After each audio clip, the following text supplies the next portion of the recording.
Não sei como poderemos ter o coração de Jesus sem ter um coração que chora. Quando você olha para a dor no mundo e para o pecado no seu próprio coração, você se comove e chora? Nancy DeMoss Wogemuth diz que geralmente não nos comovemos o suficiente. Eu olho para isso e digo, Senhor, o Senhor, por favor, mude o meu coração. Não podemos fazer isso sozinhas. Deus, eu quero que o Senhor me dê o coração de Cristo.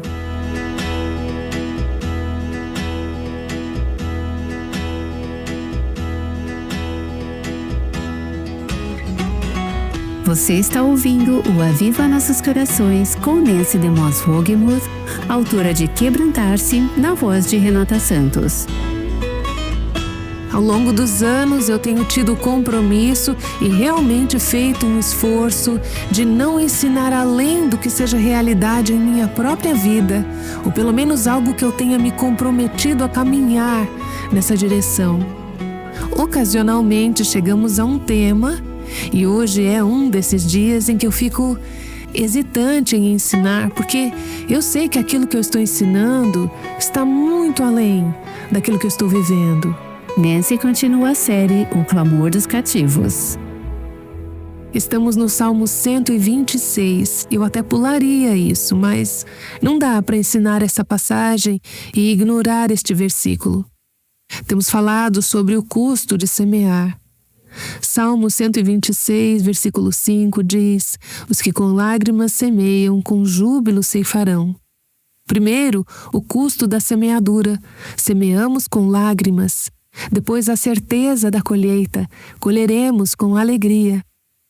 Temos falado disso na esfera espiritual, seja você como mãe ou no ministério, no contexto da igreja local, enquanto investimos na vida de outras pessoas.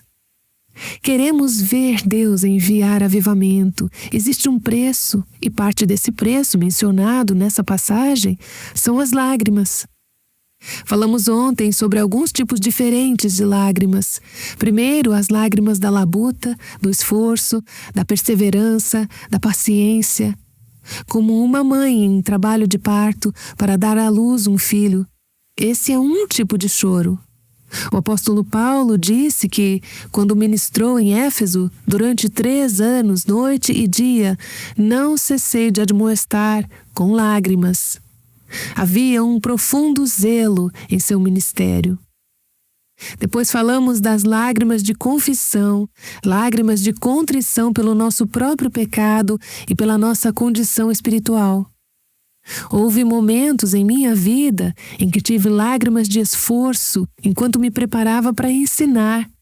Talvez na noite anterior a uma gravação, quando nada parecia se encaixar e eu estava desesperada, em lágrimas.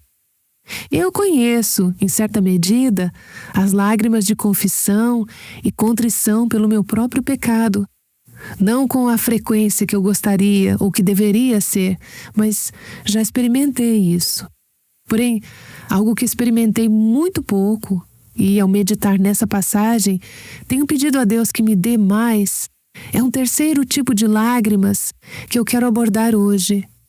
Lágrimas de compaixão e preocupação pela condição espiritual dos outros.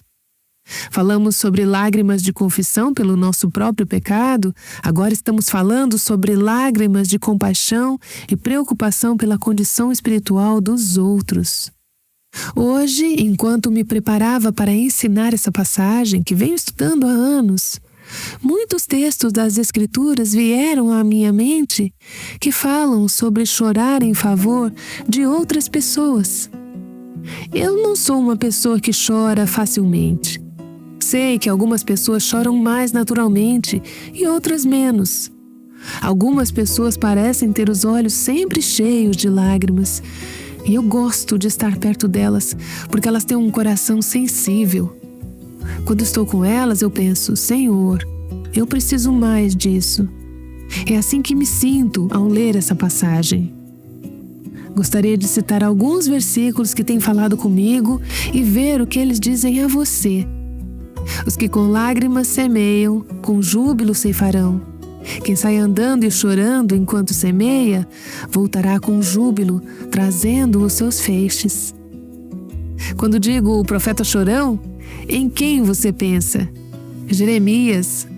Lemos Jeremias e Lamentações e vemos ali um homem que realmente sabia chorar pela condição espiritual dos outros. O peso e o anseio que ele carregava. Ele escreveu um livro chamado Lamentações, um livro de lamento. Hoje, sabemos pouco sobre lamentar, sobre entristecer-se e chorar, não apenas pelos nossos pecados, mas também pelas necessidades espirituais dos outros. Em Lamentações 2:19, ele diz: levante-se e clame de noite, no princípio das vigílias. Derrame como água o coração diante do Senhor. Levante a Ele as mãos pela vida de seus filhinhos, que desfalecem de fome nas esquinas de todas as ruas. Deus havia dito que o juízo viria, que Jerusalém seria destruída e o povo levado em cativeiro. Jeremias clama ao Senhor com lágrimas, súplica e fervor pela vida das crianças que morreriam de fome. Há aqui compaixão, ternura, preocupação. Depois, em Lamentações 3, 48 e 49, dos meus olhos correm rios de lágrimas por causa da destruição da filha do meu povo. Os meus olhos choram, não cessam e não há descanso, até que o Senhor atenda e veja lá do céu. Era um homem tão sobrecarregado que as lágrimas fluíam continuamente por causa da condição espiritual do seu povo. Em Jeremias 9, ele diz: chamem as carpideiras, mandem procurar mulheres hábeis. Era uma referência às mulheres que choravam nos funerais. Ele usa essa imagem dizendo: considerem e chamem as carpideiras para que venham, que elas se apressem e levantem sobre nós o seu lamento, para que os nossos olhos se desfaçam em lágrimas e as nossas pálpebras destilem água. Talvez, ao vê-las chorar, o povo fosse despertado a chorar pela condição espiritual do povo de Deus. Bem, não foi apenas Jeremias que teve esse tipo de compaixão. Claro, sabemos que o Senhor Jesus também tinha. Você se lembra de ver o coração de Cristo em Lucas capítulo 19? Diz: quando Jesus ia chegando a Jerusalém, isso aconteceu pouco antes de ele ir para a sua morte. Ele proclama ser o Salvador, o Redentor. Ele é o dom de Deus, o Messias, para salvá-los dos seus pecados. Mas eles não entendem, eles o rejeitam. Ele não está tão preocupado com o impacto disso sobre si mesmo, mas com o impacto sobre eles e sobre todo o plano de Deus, o seu plano redentor. Diz: quando Jesus ia chegando a Jerusalém, vendo a cidade, chorou por ela. Se você olhar para essa palavra chorar, há diferentes tipos de choro. Às vezes, apenas uma lágrima caindo do seu olho, ou seus olhos ficam marejados ou úmidos e talvez se encham de lágrimas. Esse não é o tipo de choro que ele está falando aqui. Essa palavra, Jesus chorou sobre a cidade, significa soluçar, lamentar em alta voz, uma expressão alta de tristeza, especialmente em luto pelos mortos. Jesus olhou para aquela cidade e ele viu aquelas pessoas que estavam espiritualmente mortas. O povo escolhido de Deus, Sião, a cidade de Deus. E isso partiu seu coração. Ele chorou sobre a cidade. Eu não sei como podemos ter o coração de Jesus sem ter um coração que chora. Eu olho para isso e digo: Senhor, Tu tens que mudar o meu coração. Eu sei que não podemos fazer isso por nós mesmas. Deus, eu quero que Tu me dês o coração de Cristo. O apóstolo Paulo tinha o coração de Cristo. Nós pensamos em Paulo como um pregador duro e um tipo de homem severo. Eu não sei qual é a sua imagem dele, mas talvez você pense no apóstolo Paulo e trema um pouco. Porém, ele era um homem com um coração muito terno. Ele disse em Romanos capítulo 9: tenho grande tristeza e contínua dor no meu coração. Por quê? Ele tinha um peso no coração por seus compatriotas judeus. Ele disse: eu estaria disposto a ser eu mesmo condenado eternamente se isso pudesse ajudar vocês a terem salvação. Eu quero que vocês creiam. Eu carrego esse fardo contínuo no meu coração. Ele disse aos Coríntios, em 2 Coríntios 2, ele está falando sobre uma carta anterior que havia escrito a eles, na qual precisou admoestá-los, repreendê-los, discipliná-los sobre uma questão na igreja em que havia pecado e que não estava sendo tratado à maneira de Deus, e as pessoas estavam fazendo pouco caso do pecado. Eles não estavam lidando com isso. Então ele havia escrito anteriormente uma carta bastante severa a eles. Agora ele se refere a essa carta e diz: porque lhes escrevi no meio de muitos sofrimentos e angústia de coração, com muitas lágrimas. Ele diz: eu não escrevi aquela carta de qualquer jeito. Eu não estava bravo com vocês. Eu não estava apenas colocando o dedo na cara de vocês. Eu não estava dificultando as coisas para vocês. Eu estava com o coração partido quando escrevi aquela carta. Acho que, a propósito, algumas de vocês têm filhos ou filhas, ou amigos, ou um pai ou mãe, ou alguém que vocês precisam confrontar com a verdade em amor. Uma coisa é simplesmente escrever uma carta rapidamente e dizer: você está errado, você precisa se arrepender. Outra coisa é escrever esse tipo de carta manchada de lágrimas, estar com o coração partido e dizer: eu estou entristecida pelo que você está passando. Ele disse: eu vos escrevi com muita aflição, com angústia de coração, com muitas lágrimas. Por quê? Para que vocês saibam o amor abundante que tenho por vocês. A compaixão dele motivou aquelas lágrimas. Bem, em épocas de avivamento, uma das coisas que você verá é que as lágrimas fluem livremente dos olhos e dos corações do povo de Deus. Eu citei Jonathan Edwards anteriormente, que foi um dos homens que Deus usou no primeiro grande despertamento. E ele falou sobre uma frase específica de avivamento. Ele disse: os cristãos estavam em lágrimas enquanto a palavra era pregada, alguns chorando com tristeza e angústia, outros com alegria e amor, outros com compaixão e preocupação pelas almas de seus vizinhos. É um fruto, é um subproduto do avivamento quando Deus faz essa obra em nossos corações. Ele desperta algo em nós. É o coração de Cristo que Ele desperta em nós, a compaixão de Cristo, a ternura de Cristo. Jesus tinha isso. Paulo tinha isso. Jonathan Edwards viu isso no primeiro grande despertamento. Leonard Ravenhill era um homem que já está com o Senhor há vários anos, mas era um homem de lágrimas. Era um homem com um pulsar e uma paixão para ver Deus enviar avivamento em nossos dias. Ele escreveu um texto chamado "Não temos lágrimas pelo avivamento?" Ele disse: o verdadeiro homem de Deus está com o coração doente, entristecido com o mundanismo da igreja, entristecido com a cegueira da igreja, entristecido com a corrupção na igreja, entristecido com a tolerância do pecado na igreja, entristecido com a falta de oração na igreja. Ele está perturbado porque a oração corporativa da igreja já não derruba as fortalezas do diabo. É esse fardo.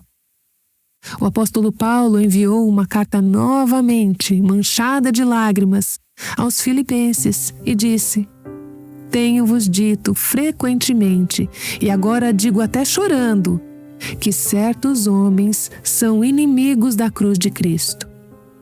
Paulo não conseguia falar sobre esse tipo de coisa, não conseguia pensar sobre esse tipo de coisa, não conseguia lidar com esse tipo de questão sem chorar. Eu vos digo, até chorando enquanto escreve essa carta. Ao ler a carta aos Filipenses, você pensa em Paulo chorando enquanto escreve sobre aqueles que são inimigos da cruz de Cristo, que estão plantados dentro da igreja? Você se entristece quando vê cristão apenas cumprindo formalidades, vivendo vidas mundanas, pecaminosas? Você se entristece quando vê os chamados cristãos com valores temporais, sem senso de eternidade? Você se entristece quando vê casamentos na igreja se desfazendo, cristãos se divorciando de seus cônjuges, quando Deus diz que odeia o divórcio? Então, onde estão as lágrimas na igreja hoje? Se nossos olhos estão secos, será que é porque nossos corações estão secos? Ou talvez, como temos estudado neste salmo, porque a nossa sorte não foi revertida? Talvez ainda estejamos vivendo em alguma área de escravidão e não estejamos livres para deixar Cristo expressar o seu amor, ternura e compaixão por meio de nós.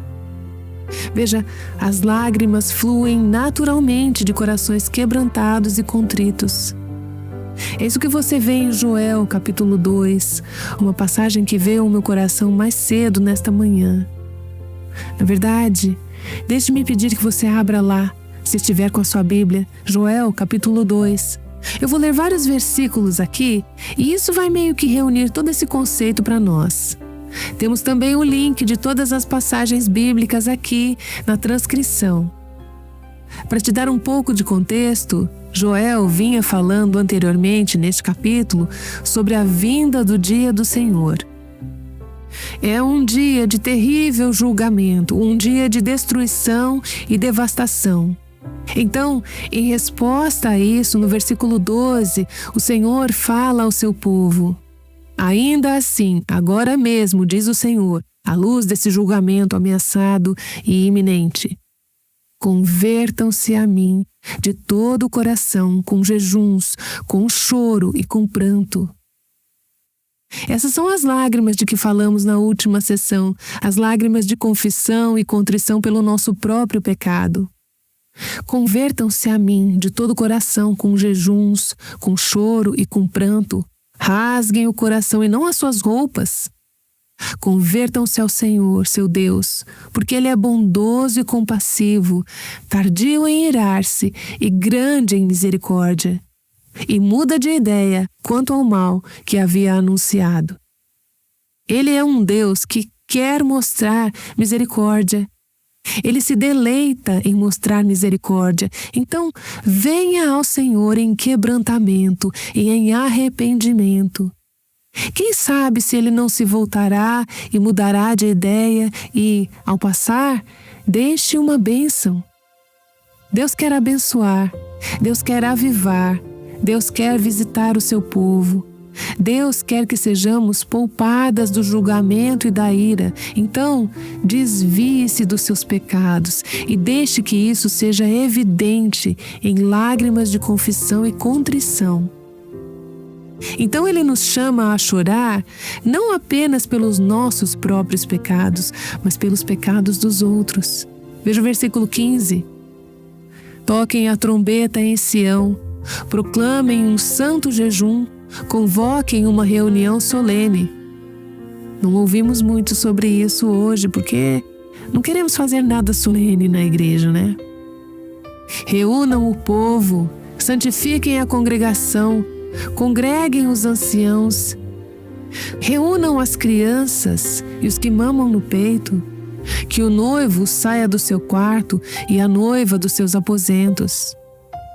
Este é um importante conselho de família sendo convocado aqui. Todos venham, bebês que ainda mamam, casais em lua de mel. Deixem o que estiverem fazendo, venham a este lugar, consagrem-se. Isso é sério. Deus quer encontrar-se conosco. Ele quer que nós nos encontremos com Ele. Verso 17. Que os sacerdotes, ministros do Senhor, façam o quê? Chorem entre o pórtico e o altar. Que eles chorem. E você diz, bem, isso é para os ministros fazerem. E o que você acha que nós somos? Sacerdotes para Deus. Este é o nosso chamado neste dia. Que os sacerdotes não sejam apenas os pastores de nossas igrejas, mas ministros, servos do Senhor, pois todo cristão é sacerdote para Deus. Verso 17, que os sacerdotes, ministros do Senhor, chorem entre o pórtico e o altar e orem. Poupa o teu povo, ó Senhor, e não faças da tua herança um objeto de deboche e de zombaria entre as nações. Porque hão de dizer entre os povos, onde está o Deus deles? Você se lembra de que anteriormente na série dissemos que quando Deus liberta o seu povo do cativeiro, as nações dirão, grandes coisas o Senhor tem feito por eles? Elas terão uma percepção de Deus, uma consciência da presença de Deus. Mas agora, ele está dizendo que a condição espiritual do povo é tal que as nações estão zombando, estão escarnecendo, estão rindo da igreja, ou estão dizendo, onde está o Deus deles?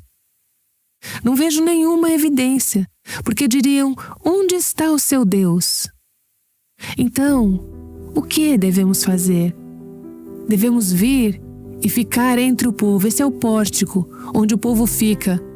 Entre o povo e o altar, esse é onde Deus está. Devemos ficar entre eles e dizer, ó Senhor, por favor, poupa o teu povo, clamando a Deus por misericórdia. Senhor, não tornes a tua herança um opróbrio. Queremos que o teu nome seja glorificado, queremos que tu sejas honrado. Como devemos fazer essas orações? Com choro, com fervor, por compaixão e preocupação pelo povo de Deus.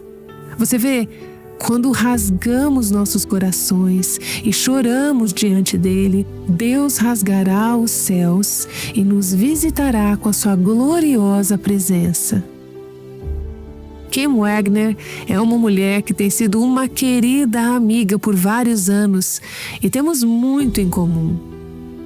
Deus a tem usado em minha vida de muitas maneiras. Ela tem um coração terno, um coração sensível. Ela tem compaixão e preocupação pelo povo de Deus. Temos o privilégio de orar juntas por avivamento na igreja ao longo dos anos. Kim está conosco aqui no estúdio hoje e eu lhe pedi que encerrasse esta sessão nos conduzindo em oração. Quero convidar você a unir o seu coração enquanto Kim ora. Todas nós queremos orar enquanto ela nos conduz em voz alta. Apenas peça a Deus que nos dê o seu coração. Seu coração pelo nosso próprio pecado e seu coração pelo pecado da igreja. Peça a Deus que nos dê aquele coração terno para que possamos semear com lágrimas a fim de que um dia possamos ter o privilégio de colher com alegria.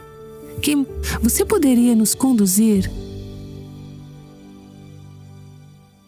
Pai, eu quero te agradecer pela verdade da tua palavra que abre nossos olhos para onde estamos e quem tu és e onde tu desejas que estejamos.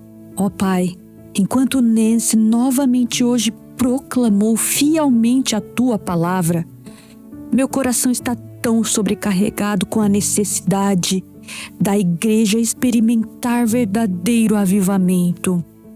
Não apenas falar sobre isso e não apenas ler sobre isso. Eu sei que há pessoas em outras nações que estão clamando por avivamento para a América. Há cristãos em todo este mundo que estão clamando por avivamento para a América. Estou tão envergonhada da nossa nação e da igreja evangélica. Como cristã, estou tão envergonhada. É tão difícil pedir que tu tragas avivamento quando, Senhor, tu precisas trazer disciplina a nós, porque nos afastamos tanto do teu chamado. Temo que tenhamos trazido tanta vergonha ao teu nome, porque não refletimos nem nos parecemos com quem tu és e com quem tu desejas que sejamos. Pai, eu apenas peço que tu faças o que for necessário. Eu sei que tu desejas que o avivamento venha, tu desejas que te glorifiquemos, tu desejas que as nações proclamem que tu és Deus por causa da obra que estás fazendo na tua igreja. Pai, nós clamamos por isso, pedimos que tu faças o que for necessário para nos levar a um lugar de quebrantamento, para nos levar a um lugar onde tenhamos corações ensináveis, responsivos e rendidos a Ti. Abre realmente nossos olhos para a realidade de onde estamos. Pai, dá-nos fome por avivamento. Eu oro para que Tu levantes cristãos por toda esta nação que estejam intercedendo por avivamento, que estejam clamando a Ti. Pai, por favor, começa, que seja hoje mesmo, a partir deste momento, que Tu acendas fogo de fome por avivamento dentro desta própria sala, que se espalhem para que Tu sejas glorificado, Pai. Não para que nos sintamos melhor, não para que tenhamos algum tipo de apenas euforia espiritual, mas para que o Teu nome seja conhecido, que não haja ateus que se assentem e não vejam evidência de Ti. Ó Deus, nós clamamos, desejamos que eles vejam e saibam que Tu és real, porque Tu e somente Tu és Deus. E por favor, se quiseres, usa-nos para transmitir isso e comunicar isso. Por favor, traz avivamento.